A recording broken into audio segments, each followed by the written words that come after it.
आज के इस वीडियो में हम इलेक्ट्रोमैग्नेटिक इंडक्शन के ऊपर एक क्वेश्चन को डिस्कस करेंगे। क्वेश्चन मैंने पाथफाइंडर बुक से लिया है और है ये एक रेगुलर रूटीन क्वेश्चन। इस क्वेश्चन को कर आप इलेक्ट्रोमैग्नेटिज्म के काफ़ी सारे फंडामेंटल्स को तो समझेंगे ही, फोर्स इंपल्स के रिलेशन को भी और अच्छे से समझ जाएंगे। आइए समझते हैं हमारा आज का ये क्वेश्चन। ये एक इनफाइनाइट स्ट्रेट वायर है कैरिंग करंट I नॉट। इससे कुछ दूरी पर एक रेक्टेंगुलर लूप रखा है। लूप के डायमेंशंस दिए हुए हैं, width A, width B, length L। ये लूप इस करंट कैरिंग वायर से A डिस्टेंस पे है। Infinite long current carrying wire, rectangular loop. The loop and the current carrying wire lie in the same plane. The initial current is I naught. Mass of this loop is M and resistance of this loop is R। Now the current in this wire is switched off. इस current को switch off कर दिया गया all of a sudden. Question says current in the straight conductor is suddenly switched off, find velocity acquired by the loop. इस loop की velocity क्या हो जाएगी अगर इस करंट को हम all of a sudden switch off कर दें। क्वेश्चन को खुद से जरूर ट्राई कीजिए इससे पहले कि आप मेरी बातों को सुने। ग्रेविटी को इग्नोर करना है, या हॉरिजॉन्टल प्लेन में सब कुछ है, ऐसा आप सोच सकते हैं। फिर से रिपीट कर दूं, करंट कैरिंग वायर, लूप में कोई करंट नहीं। करंट को स्विच ऑफ किया, करंट I नॉट से जीरो हो जाएगा बहुत जल्दी, क्विकली, सडनली, बहुत जल्दी। उस करंट के जीरो होते होते इस लूप में वेलोसिटी कितनी आ जाएगी, ये आपको बताना है।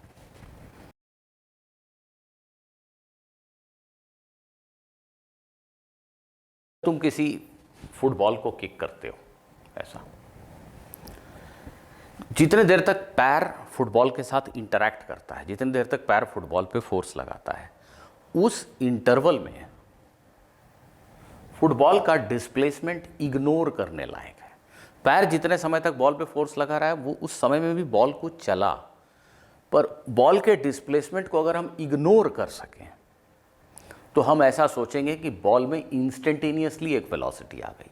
पैर ने फोर्स लगाया डेल्टा टी टाइम तक, F डेल्टा टी इंपल्स है, impulse change in momentum of ball के इक्वल है। उस डेल्टा टी टाइम इंटरवल में एक्चुअली में बॉल कुछ मूव किया है, पर अगर वो बहुत छोटा है मूवमेंट, कितना छोटा, शायद बॉल के डायमेंशन से बहुत छोटा, शायद बॉल बाद में जितनी दूर जाएगा उससे बहुत छोटा, अगर वो बहुत छोटा है तो हम ऐसा सोचेंगे कि बॉल के ऊपर जो फोर्स लगा ये ऑलमोस्ट इंस्टेंटेनियस था, एक सडन जर्क था, एक सडन इंपल्स था। टाइम इंटरवल बहुत छोटा, कितना छोटा, 0.1, 0.01, 0.001, मुझे इससे मतलब नहीं। मुझे फोर्स और टाइम के प्रोडक्ट से मतलब है, और मेरे लिए ये जानना काफ़ी है कि जितने समय तक ये फोर्स लगा उतने समय में बॉल का डिस्प्लेसमेंट कुछ खास नहीं हुआ। तो मैं ऐसा मानता हूँ कि बॉल में अचानक यहीं बैठे बैठे एक वेलोसिटी आ गई। बिल्कुल ऐसा ही कुछ इस क्वेश्चन में भी आपको सोचना। अगर हिंट मिल गया तो रुक जाइए, खुद से करिए। ये current carrying wire switch off हो चुका है करंट। अभी मान लेते हैं कि जो करंट है उसकी इंस्टेंटेनियस वैल्यू I है। करंट रिड्यूस हो रहा है, I नॉट से जीरो की तरफ जा रहा है, अभी करंट I है। जब यहाँ करंट I है तो इस करंट ने अपने आसपास में मैग्नेटिक फील्ड बना रखा है। मैग्नेटिक फील्ड यहाँ पे ज़्यादा, यहाँ पे कम, यहाँ और कम, यहाँ और कम, यहाँ और कम, और यहाँ और कम है। अगर मैं इस लूप से जुड़ा फ्लक्स लिखना चाहूँ, फ्लक्स कैसे लिखूंगा, उसके लिए मुझे इंटीग्रेशन करना पड़ेगा, क्योंकि B की वैल्यू हर जगह सेम नहीं है। मैग्नेटिक फील्ड का सोर्स है ये करंट कैरिंग वायर। इससे x डिस्टेंस पे यहाँ पे इस पीले लाइन पे हर जगह जो मैग्नेटिक फील्ड है उसकी वैल्यू μ0I/2πx होगी। अगर मैं यहाँ पे एक स्ट्रिप लूँ जिसकी विड्थ dx है, dx इनफाइनाइटेसिमली स्मॉल है, तो इस पट्टे के ऊपर, इस स्ट्रिप के ऊपर ये जो एरिया है यहाँ पे जो मैग्नेटिक फील्ड का फ्लक्स है वो कैसे लिखूंगा, इसने B बनाया इतना, और इस पीले स्ट्रिप का जो एरिया है वो L इंटू dx के इक्वल है। तो इस पीले स्ट्रिप के थ्रू फ्लक्स की वैल्यू इतनी हो गई। यहाँ से यहाँ तक इस तरह के जितने भी स्ट्रिप हैं, सभी स्ट्रिप्स के ऊपर फ्लक्स को अगर हम ऐड कर दें तो हमें टोटल फ्लक्स मिल जाएगा ओवर दी रेक्टेंगुलर लूप। तो ये इंटीग्रेशन किया है, x वेरिएबल है, x changing from A to A plus B। देखिए x यहाँ से मेजर किया गया दूरी है, x A से A प्लस B तक वेरी कर रहा है। x जब A लेंगे तो पहला स्ट्रिप मिलेगा, x जब A प्लस B लेंगे तो आखिरी स्ट्रिप मिलेगा। तो x A से A प्लस B के दौरान आपको सारे स्ट्रिप्स मिल जाएंगे और इस रेक्टेंगुलर लूप के थ्रू आपको फ्लक्स मिल जाएगा। कुछ बच्चे ये सोच रहे होंगे कि ये करंट तो वेरिएबल है, करंट तो बदल रहा है। आपने क्यों इसको इंटीग्रेशन के बाहर रख के dx बाई एक्स को इंटीग्रेट करके log x लिख दिया? मैं किसी एक इंस्टेंट पे, किसी एक मोमेंट पे जब यहां करंट आई है उस समय यहां फ्लक्स लिखने की कोशिश कर रहा हूं। तो ये फ्लक्स लिखने में आई अभी मेरे लिए वेरिएबल नहीं है, वेरिएबल सिर्फ x है। इस स्ट्रिप से इस स्ट्रिप से इस स्ट्रिप पे जा रहा हूं। तो इंटीग्रेशन dx बाई एक्स, इसका integration logarithm of x, limit रखा a प्लस बी और a, तो ये सिंप्लीफाई करने से ऐसा हो जाएगा। अब इस रेक्टेंगुलर लूप के थ्रू जो फ्लक्स है उसका ये जो एक्सप्रेशन है, इसमें हर चीज कांस्टेंट है, लेकिन ये करंट I ये तो नेचुरली बदल रहा है, I नॉट से 0 की तरफ जा रहा है। दैट मीन्स इस रेक्टेंगुलर लूप से जुड़ा हुआ फ्लक्स बदल रहा है। फ्लक्स बदल रहा है तो इसमें EMF इंड्यूस होगा। जो EMF है rate of change of flux के बराबर होता है। जस्ट मैग्नीट्यूड के बारे में भी मन में सोचिए। तो d∅ बाई dt मैंने निकाला, सब कुछ कांस्टेंट है, सिर्फ ये di बाई dt आ जाएगा। This is the magnitude of EMF induced in the loop. Actually में अगर सोचें तो मुझे मैग्नीट्यूड लिखने के लिए भी यहाँ एक माइनस साइन लगाना चाहिए। सोच के देखिए, क्योंकि di बाई dt खुद निगेटिव है, I तो कम हो रहा है समय के साथ, तो di बाई dt निगेटिव है एक्चुअली। इसका अगर मैं EMF का मैग्नीट्यूड लिख रहा हूँ, मुझे हकीकत में यहाँ पे एक माइनस साइन लगाना चाहिए, पर ठीक है, ये करेक्शन कर लेंगे, देखेंगे जब समय लगेगा। Induced current in this loop कैसे लिखेंगे? इस लूप से जुड़ा फ्लक्स बदल रहा है, rate of change of flux EMF है। EMF मतलब एक तरह से मन में सोच सकते हैं कि उतने वोल्ट की एक बैटरी वाली प्रॉपर्टी इसमें आ गई है। EMF divided by resistance of the loop, यही करंट होगा। तो current is EMF d∅ by dt by R। ये जो पिछले पेज में मैंने d∅ बाई dt लिखा था उसको यहाँ कॉपी कर दिया है, इसको आपको यहाँ सब्सटीट्यूट करना पड़ेगा, तो आपको इस लूप में फ्लो होने वाला इंस्टेंटेनियस करंट मिल जाएगा।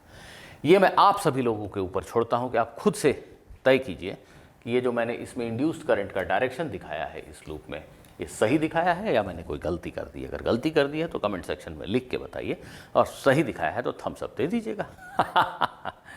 पर मैं आपको नहीं बताने वाला हूँ कि करंट का डायरेक्शन ये होगा कि ये मैंने ये दिखाया है, अब सही है कि गलत आप डिसाइड करके बताइए। चलिए, तो जिस समय करंट I नॉट से 0 की तरफ जा रहा है, इंस्टेंटेनियस करंट I है, उस समय आपने यहाँ फ्लक्स लिखा, rate of change of flux EMF है, दैट डिवाइडेड बाय R। इसमें इंड्यूस्ड करंट है। अब देखिए, इसमें करंट आ गया, यहाँ भी करंट है, यहाँ भी करंट है, तो इनके बीच में इंटरेक्शन से एक फोर्स पैदा होगा। आप खुद को दिखाइए कि इस करंट की वजह से इस पैरेलल करंट कैरिंग वायर में अट्रैक्शन होगा, इस करंट की वजह से इस वायर में रिपल्शन होगा। तो नेट फोर्स जो होगा वो this force minus this force होगा। आप फिर से सोचने लगे कि सर बेवकूफ़ी कर रहे हैं, यहाँ और यहाँ के फोर्स को तो भूल ही गए। जी नहीं, इन वायर्स के ऊपर भी फोर्स होगा, इसने जो मैग्नेटिक फील्ड बनाया उसकी वजह से, पर ये फोर्स इक्वल और अपोजिट होंगे। ये आप खुद दिखाइए, ये कैंसल आउट हो जाएंगे। ये दोनों फोर्स भी अपोजिट हैं पर इक्वल नहीं है। ये दूरी अलग है, यहाँ मैग्नेटिक फील्ड बलवान है, ये दूरी ज़्यादा है, यहाँ मैग्नेटिक फील्ड कमज़ोर है। तो इन दोनों का डिफरेंस नेट फोर्स है इस लूप के ऊपर, वो मैंने यहाँ लिखने की कोशिश की है। कैसे लिखेंगे? ऐसे याद करा दे रहा हूँ। इस वायर में अगर करंट आई है तो यहाँ से x दूरी पे मैग्नेटिक फील्ड होती है μ0 I बाई 2πx। और यहाँ अगर एक करंट कैरिंग वायर है जिसकी लेंथ L है और जिसमें करंट आई है, तो ILB यही फोर्स होगा। ऐसा ही लिखा है मैंने, ये B लिखा है, B, इसकी वजह से यहाँ B I इंटू L। ठीक उसी तरह इसकी वजह से यहाँ पे B लिखने में सिर्फ x की जगह a प्लस B लिखेंगे, और करंट I इंटू L ये फोर्स है। दोनों का डिफरेंस ले लीजिए, थोड़ा अलजेब्रा कर लीजिए, इतना आ जाएगा। और ये जो I है भूलना नहीं है कि 1/r d∅ बाई dt है, तो इस I की जगह मैंने 1/r d∅ बाई dt लिखा, d∅ बाई dt की जगह ये लिख दिया। ये सब सिंप्लीफाई करेंगे तो कुछ इस तरह का एक्सप्रेशन आएगा। ये फोर्स का मैग्नीट्यूड लिखा है मैंने, पर फिर भी मैंने गलती की है, मैं एक्सेप्ट करता हूँ, क्योंकि di बाई dt निगेटिव है तो कायदे में मुझे यहाँ पे माइनस साइन लगाना चाहिए। ये क्या है?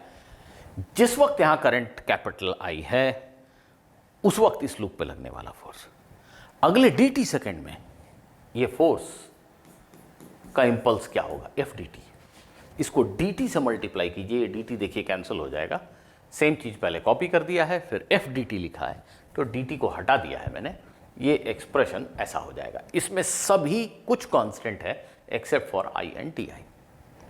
तो अगर मैं जानना चाहता हूं कि इस पूरे लूप के ऊपर नेट इम्पल्स कितना लगा जितनी देर में करंट आई नॉट से 0 हो गया। देखिए मैंने टाइम को चालाकी से भगा ही दिया है अपने इक्वेशन में से। अब मेरे इक्वेशन में उधर तो एफ डी टी है, मैं एफ डी टी निकाल रहा हूँ, पर यहाँ सिर्फ आई और डी आई है। तो एफ डी टी का जो इंटीग्रेशन करेंगे पूरा इम्पल्स निकालने के लिए, उसमें integration basically I D I का करेंगे आई नॉट से 0 तक। फिर से आपको लग रहा होगा कि ये माइन निगेटिव आ गया। नहीं, मैं बार बार बोल रहा हूँ कि मैंने एक माइनस साइन छोड़ दिया है। उस माइनस को साथ में अगर आप ले लेंगे तो ये पॉजिटिव आ जाएगा, ये आई नॉट स्क्वायर बाई 2 आ जाएगा। ये इम्पल्स है जो रेक्टेंगुलर लूप पे एक्ट किया। ये करंट बहुत क्विकली 0 हुआ।